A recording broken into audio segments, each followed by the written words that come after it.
선생님 안녕하세요. 저는 IB PYP 인증학교에서 근무하고 있는 수석교사 방정선입니다. 오늘은 UI를 시작할 때 학생들과 CI를 공유해야 할까요? 라는 주제로 이야기를 나눠보려고 합니다. CI, Central Idea라고 하죠. IB 학교에서는 CI라는 용어를 많이 사용하는데요. 이 CI는 개념적으로 이해한다 라는 의미와 상통합니다. 그렇다면 개념적으로 이해한다 라는 의미는 무엇일까요? Why learn? 학생들이 왜 배우는지에 대해서 그 의미를 한번 생각해 보는 것과 일치합니다.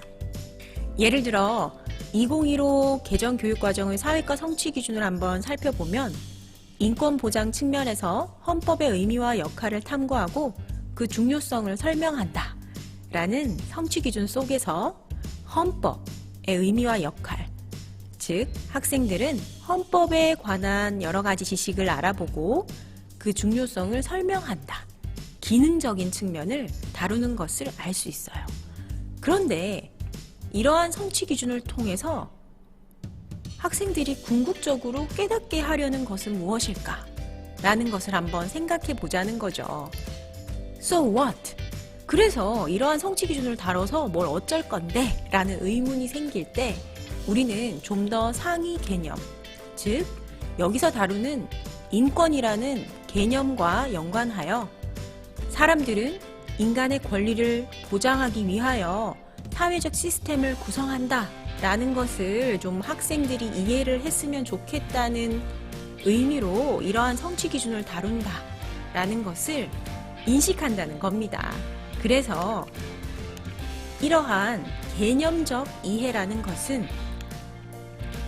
일반화, 원리, 2015에서는 내용 체계표에 보면 일반화된 지식이라고도 제시가 되어 있죠. 또는 개념 기반 탐구학습에서는 빅 아이디어라는 용어를 쓰고요. 우리 IB 학교에서는 CI, Central Idea라는 용어를 씁니다. 궁극적으로 이 모든 용어들은 다르게는 쓰이지만 결국은 개념적으로 이해한다 라는 공통적인 의미를 갖고 있다는 것을 먼저 알고 우리가 좀 더 이야기를 나누면 좋을 것 같습니다. 네, 그러면 다시 우리의 질문으로 돌아와서 UI를 시작할 때 학생들과 CI를 공유해야 할까요, 선생님? 이 사진 한번 보세요. 사실 이 IB 학교에서 선생님들이 UI를 시작하기 전에 여러 번 모여서 이 UI 탐구 단원을 설계를 합니다. 플래너를 사용해서요.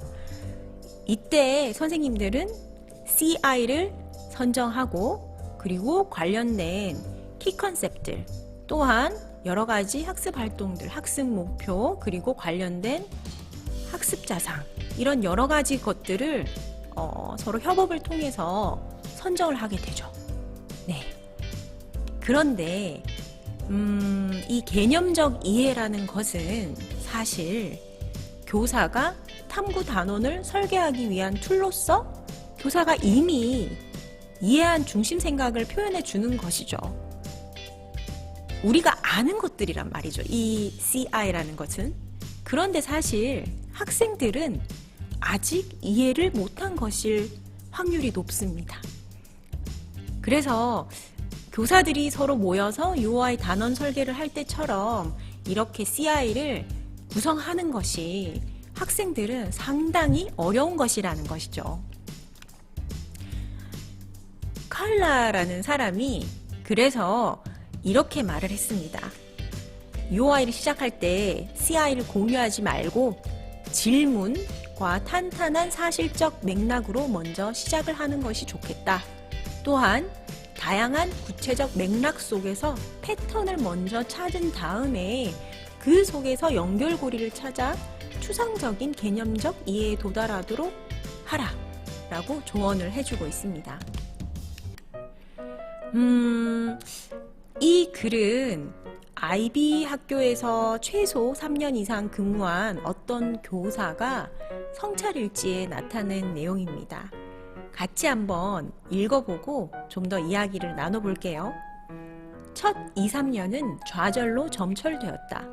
개념 기반 교육 과정의 기본적인 기조를 이해하지 못하거나 학생들의 사고를 어떻게 비계화해야 할지 이해하지 못하고 개념 기반 단원을 계획했다. 나의 수업은 단원을 시작할 때 벽에 일반화를 붙여놓는 연역적인 방식이었다. 생각해보니 지금까지는 학생들이 아니라 내가 교실에서 사고를 가장 많이 하는 사람이었음을 깨달았다. 학생들이 자신만의 이해를 구성해 나가는 데 도움을 받을 때 그들은 배우는 것을 더 잘 암기하고 그것에 의미를 부여할 수 있게 된다.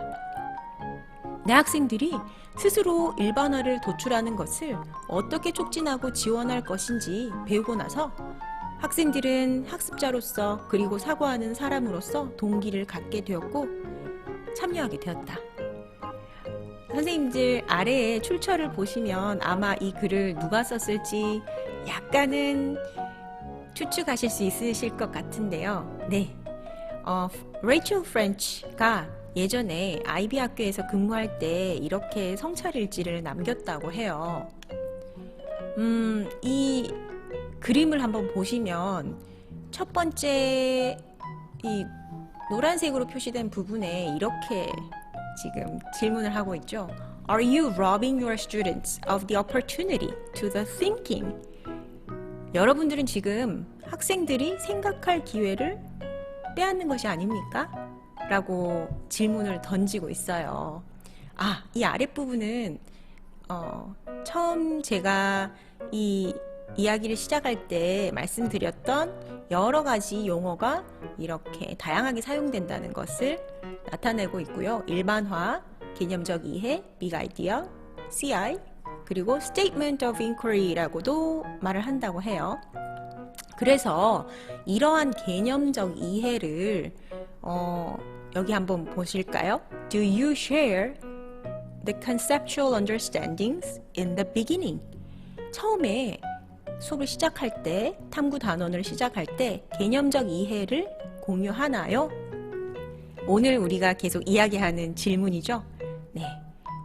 Would you gift a book to a friend, then tell them the ending? 친구한테 책을 선물하고 끝이 어떻게 되는지 말해줄 겁니까? 라는 질문에 Of course not. 당연히 아니죠. Then why do this in our classrooms? 그런데 교실에서 왜 그렇게 하십니까? I thought it was an IB requirement. IB 요구사항인 줄 알았어요. Nope, 아닙니다. Neither is unpacking the central idea. CI를 이렇게 풀어헤쳐서 증명하는 것도 당연히 아니라는 걸 이야기하고 있어요.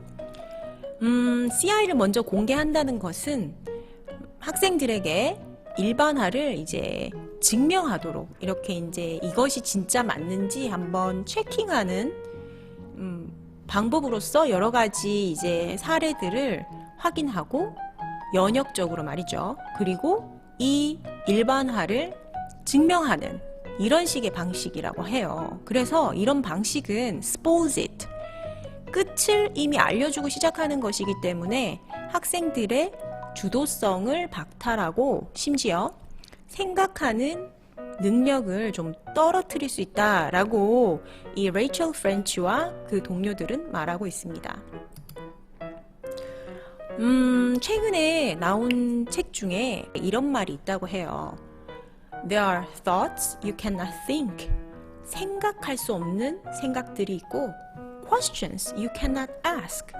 질문할 수 없는 질문들이 있어요. And conclusions you cannot draw. 그리고 결코 도달할 수 없는 결론들도 있습니다. Because 왜냐하면 they simply wouldn't occur to you. 머릿속에 도무지 떠오르지 않기 때문에. 사실 그렇잖아요. 저도 이 말이 참 마음에 와닿았는데요. 이러한 말을 보고 레이첼 프렌치가 이런 말을 합니다. 학생들은 결국 자신이 아는 한도 내에서 탐구를 하기 때문에 모르는 것은 절대로 머릿속에 생각이 나지 않는다. 그래서 교사가 적재적소에 던지는 질문이 매우 중요하다라고 말하고 있습니다. 예를 들어서 인권이라는 개념을 탐구를 할 때 학생들에게 인권 활동가는 어떤 사람들이 있나요? 라고 질문을 던지면 대부분의 학생들은 자신들이 이미 알고 있는 유명한 사람들, 간디, 넬슨 만델라 또는 뭐 마틴 루터킹 이런 사람들만 이야기를 한다는 거죠. 그럴 때 교사가 그렇다면 우리나라의 인권 운동가는 어떤 사람이 있을까? 그 사람들은 어떤 활동을 했을까? 왜 그런 활동을 했을까? 현재 활동하는 인권 운동가는 어떤 사람이 있을까? 이러한 질문들, 좀 더 탐구를 자극하는 질문들을 통해서 아이들이 서서히 이 인권에 대한 개념을 이해하고 좀 깨우칠 수 있도록 유도를 하라고 합니다. 이 그림을 다시 한번 보시면요. 에이전시, 학생 주도성이라는 것이 우리 아이비에서는 세 가지로 구성이 된다고 하거든요. Voice, Choice, Ownership이라고 하는데 이 세 가지 구성 요소를 사운드보드라고 한번 생각을 해보자는 거죠. 이게 사실은 서로 이렇게 왔다 갔다 할 수 있다고 이야기를 합니다. 여기 지금 구름 주머니 안에 질문을 한번 보실까요? Is it possible to have a very open engagement? Which means lots of choice and low student agency. 학생들에게 선택권을 많이 줬는데도 그 에이전시, 주도성이 좀 떨어질 수가 있나요? 라는 질문에 엽, 그렇다고 하죠. 선생님들이 실제로 이렇게 보면 이렇게 선택권을 많이 주더라도 disinterested, 좀 흥미가 없거나 bored, 지루하거나 EAL, 이것은 English as an Additional Language의 줄임말인데요. 많은 IB 이제 학교에서 영어로 기본적으로 진행이 되다 보니 영어가 모국어가 아닌 친구들이 좀 어려워하는 그런 문제 때문에 또 이런 에이전시가 줄어들 수도 있고요. 또 이제 뭐 하는지 좀 확신이 없다던가 아니면 자기 관리 능력이 떨어져서 또 이러한 활동을 좀 주도적으로 할 수 없다라는 경우를 많이 봤다고 합니다. 그래서 여기 보시면 어떤 학생들은 좀 더 체계화된, 좀 더 교사가 좀 더 탄탄하게 짜여진 그런 틀 안에서 과제를 제시했을 때 좀 더 자기 주도성을 느낀다라고 하죠. 그런데 물론 이러한 것도 처음부터 바로 되는 건 아니고 학생들이 이런 비슷한 활동을 많이 경험을 해봐야 한다고 합니다. 학생들이 질문을 하는 것도 야, 너 그냥 질문해봐. 뭐가 궁금해? 빨리 질문해봐. 이렇게 해서는 뭐 다양한 질문이 나올 수 없다는 거죠. 어떤 질문을 유도하기 위해서 교사가 좀 더 디테일하게 짜여진 어떤 과제를 제시를 하고 호기심을 자극하고 동기를 유발하고 궁금증을 자아내서 다양한 질문들이 나올 수 있도록 또 그러한 질문을 또 교사가 guiding questions라고 하는데 이런 질문들을 가지고 탄탄하게 단원을 설계하는 것이 중요하다라고 이야기를 하고 있습니다. 자, 그럼 다시 저희 질문으로 돌아와서 그렇다면 UOI를 시작할 때 학생들과 CI를 공유해야 할까요? 어떻게 생각하세요, 선생님? 사실 저도 이 UOI를 시작할 때 학생들과 CI를 공유해야 할지 말지 정확하게 답을 하기가 좀 어려운 것 같아요. 물론 그 레이첼 프렌치와 그의 동료들이 말하는 귀납적 탐구로 가야 된다는 것은 적극적으로 동의를 하지만요. 그래서 요즘 되게 핫한 챗 GPT 있죠? 그 GPT에게 제가 한번 물어봤거든요. 그러니 이렇게 대답을 했습니다. 저는 IB PYP 교사입니다. UOI를 시작할 때 학생들과 CI를 공유하고 시작할지 아니면 공유하지 않고 학생들이 탐구 단원 말미에 CI를 깨닫게 유도해야 하는지 모르겠습니다. 어떻게 해야 하나요? 대답을 어떻게 했냐면요.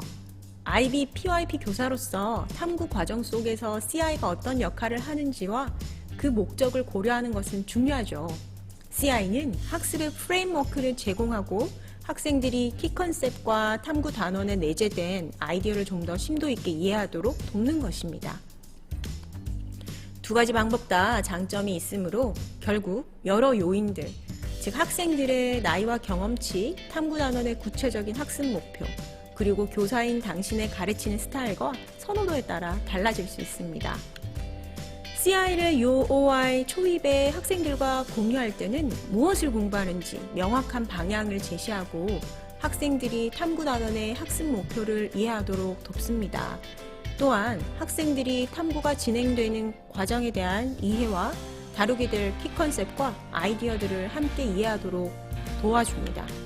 반대로 CI를 공유하지 않을 때는 학생들이 좀 더 주도적으로 탐구 과정에 참여하며 질문도 더 많이 하게 되고 키 컨셉과 아이디어를 스스로 이해하도록 도울 수 있습니다. 이러한 방법은 고학년이나 이러한 탐구 과정을 충분히 경험한 학생들에게 더 효과적이겠죠? 정리하면 UI 초입에 CI를 학생들과 공유할지 말지의 문제는 교사가 가르치는 스타일, 학생들의 능력과 요구, 그리고 탐구 단원의 구체적인 학습 목표에 따라 달라진다고 할 수 있겠습니다. 동료들과 어찌 상의를 해보거나 코디에게 도움을 요청하는 것도 방법입니다. 라고 대답을 했는데요. 와우! 선생님 어떻게 생각하세요? 저는 이 기계가 이 정도 답변을 했는데 어느 정도는 설득이 되었습니다. 그래서 좀 집요하게 한 가지 질문을 더 했거든요. 그래서 한국의 초등학생들은 그러면 UI 초입에 CI를 공유하는 게 낫겠습니까? 아니면 질문을 통해 학생들이 CI를 이해하도록 유도하는 게 낫겠습니까? 했더니 바로 두 가지 방법 모두 탐구 단원의 학습 목표나 원하는 학습 결과에 따라 한국 학생들에게 효과적일 수 있습니다. CI를 UI 초입에 제시하면 학생들은 탐구의 목적과 방향을 명확하게 인지할 수 있습니다. 따라서 학생들이 탐구 단원 내내 동기를 가지고 어떻게 개념적 이해에 도달해야 하는지에 대한 가이드라인이 될 수 있습니다. CI를 시각적 자료나 실제적인 예와 연관하여 제시된다면 더 효과적일 것입니다. 반대로 CI를 제시하지 않으면 좀 더 학생들이 비판적 사고와 탐구 기술을 기르는데 도움이 되겠죠. 이러한 접근법은 학생들이 좀 더 적극적으로 자료를 활용하고 질문하며 대답을 찾기 위해서 조사하고 토론하도록 유도합니다. 이러한 귀납적 접근은 좀 더 심도 있는 개념적 이해에 도달하고 자기 학습의 주인의식을 드높일 수 있습니다. 결과적으로 최상의 방법은 결국 여러 요인들, 즉 탐구 단원의 학습 목표의 성격, 다루는 주제의 특성, 학생들의 선호도와 학습 유형에 따라 달라지겠죠. 이 두 가지를 적절히 적용하여 한국의 학생들의 학습 경험과 연계하여 UI를 운영하는 것을 고려해 보세요. 라고 대답을 했습니다. 정말 놀라운 것 같아요. 그런데 선생님, 최근에 MS에서 챗 GPT를 도입해서 좀 더 한층 업그레이드된 이 채팅 서비스를 제시했다고 하는데요. 뉴빙이라고 혹시 들어보셨나요? 네, 제가 이 뉴빙에서도 한번 다시 물어봤거든요. 뉴빙은 아무래도 이렇게 한글로 질문을 해도 좀 더 매끄럽게 대답을 해주더라고요. 그래서 이렇게 대답을 하였습니다. CI를 바로 알려주고 학생들에게 질문 만들어보게 할 수도 있고, CI를 숨기고 탐구하면서 찾아내게 할 수도 있고, 부분적으로 보여주고 나머지를 유추하게 할 수도 있고, 결국 챗GPT와 마찬가지로 상황에 따라서 달라질 수 있다. 제가 또 한 번 더 질문을 했을 때 한국의 초등학생들에게 더 적합한 방법은 무엇일까요? 라고 한 번 더 물어봤더니 비슷한 패턴으로 이렇게 대답을 하였습니다. 이 MS에서 제공하는 이 뉴빙의 그 여러 가지 기능들은 조금 더 이렇게 관련된 답변에 대해서 참고 문헌들을 제시하고 클릭하면 좀 더 확인할 수 있고요. 그리고 추가로 관련된 그 추천 질문들도 이렇게 제시한다는 점에서 좀 더 효과적이었던 것 같습니다. 자, 처음 저희의 질문으로 다시 돌아와서 UI를 시작할 때 학생들과 CI를 공유해야 할까요? 라는 질문에 대한 대답, 선생님들 찾으셨나요? 이 영상이 선생님들께서 UI를 설계하실 때 조금이나마 도움이 되면 좋겠습니다. 이상으로 수석교사 방정선이었습니다. 감사합니다.